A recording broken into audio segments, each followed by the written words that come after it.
Students, this is Shiv Prakash, and today you will study here with me Flamingo's fifth lesson Indigo. It is written by Louis Fisher.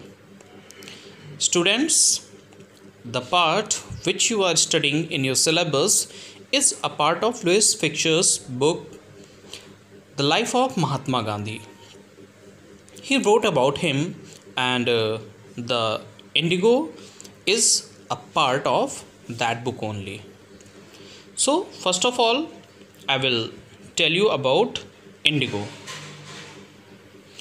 Students, when there was no synthetic colors for coloring or dyeing your clothes, then there was a natural dye which was called indigo. So it was in high demand at that time because for dyeing the clothes, the indigo was used in high potential. At first, indigo was very beneficial for the croppers of India, peasants of India. Later on, when Britishers came here to trade, it became the bone of contention between them, and finally you can say it had become the cause of misery for poor sharecroppers. Now I will tell you about sharecroppers. Sharecropper is basically called who cultivated the lands owned by others. The land is not there, and they only cultivate the land and paid rent for that. It was called sharecropping. The story starts when a poor peasant, a poor sharecropper, Rajkumar Shukla, came to meet Mr. Mahatma Gandhi and he asked Mahatma Gandhi to go to Champaran because the condition was very miserable of the sharecropper, and someone told Rajkumar Shukla that Mahatma Gandhi would surely help him. So he came to Lucknow and wanted to come Mahatma Gandhi to with him. Mahatma Gandhi at that time was new to that place, and he did not know where Champaran situated, and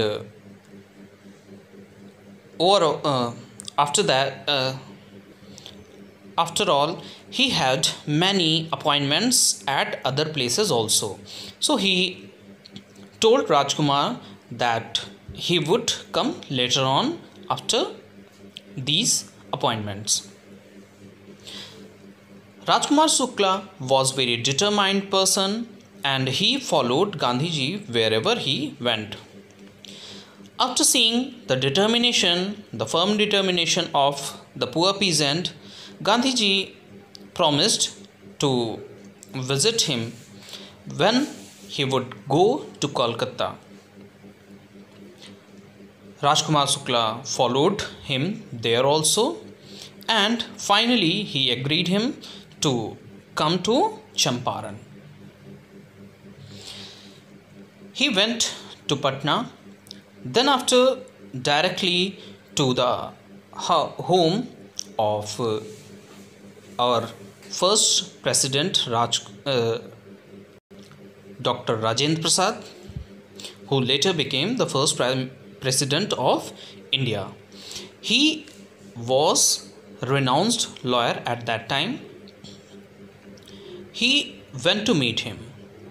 The servants at his house knew Rajkumar Shukla as a poor peasant and an untouchable, where Gandhiji was also understood to, to be the poor peasant and treated in the same way.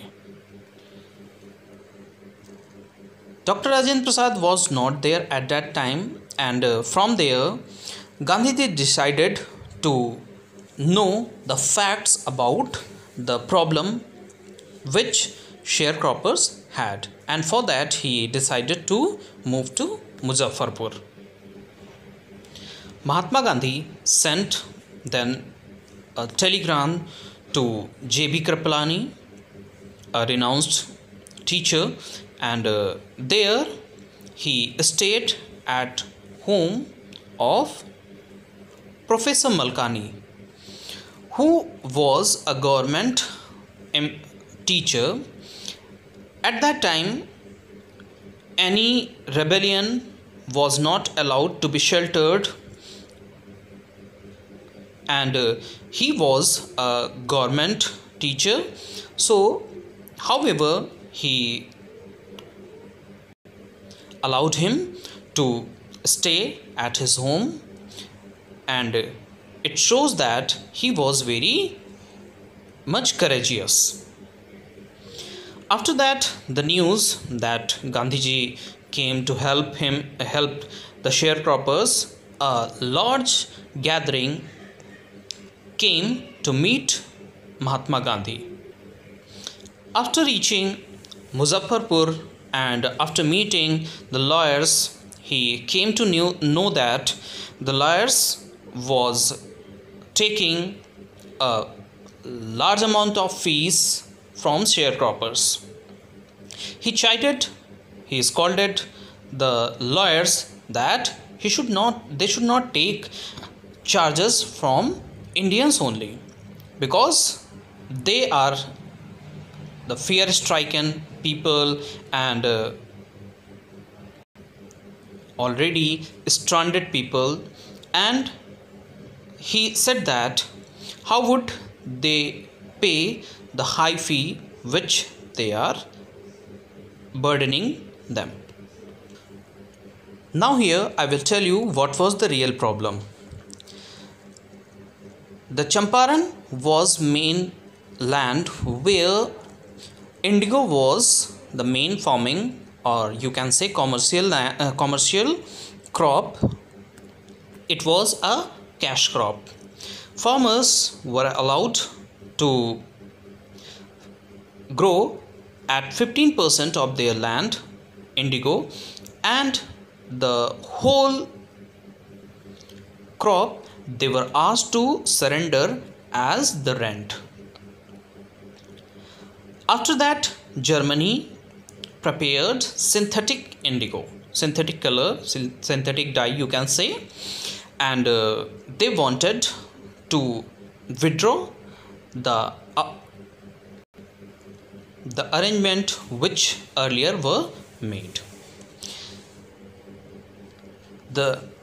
As you can feel that if anyone breaks the bond and it is not fulfilled then who breaks the bond, he will pay compensation. But here it was the opposite scene. The sharecroppers had to give compensation. Some of them agreed, but some of them were not agreed. That's how they were dragged to court. And at that time, court was in the favor of British only, because the officers which were there always favored Britishers. Gandhiji first wanted to meet the secretary of the landlords, but no resolution could be taken.